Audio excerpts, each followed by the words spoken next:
Contrairement à ce que beaucoup d'hommes pensent que lorsque les femmes revendiquent leurs droits, elles veulent rentrer en bisbille avec nous.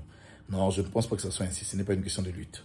Tout simplement que les femmes, en dépit du simple fait qu'elles revendiquent leurs droits, mais elles veulent aussi quand même aller un peu au-delà pour que nous puissions reconnaître en elles une qualité qui leur est tout à fait propre. C'est-à-dire la femme étant la mère de l'humanité. Parce que c'est elle qui donne la vie, c'est elle qui éduque.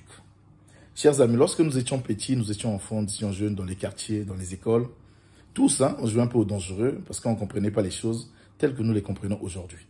En fait, on se disait que ouais, je suis un homme, je suis fort, je suis puissant.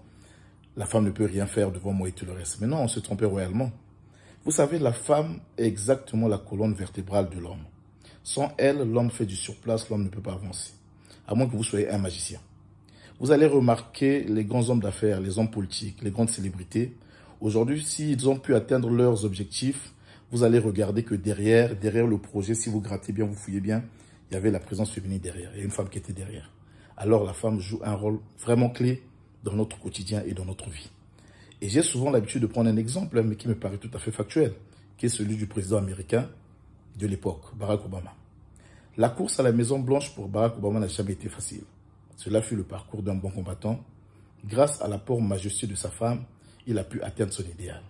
Chers amis, c'est une question d'être réaliste.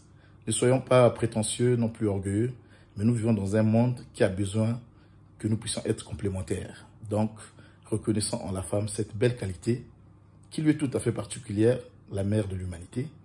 Et pour clore mon propos, je dirais que cette femme-là qui nous accouche, c'est cette même femme-là qui nous élève, elle nous éduque.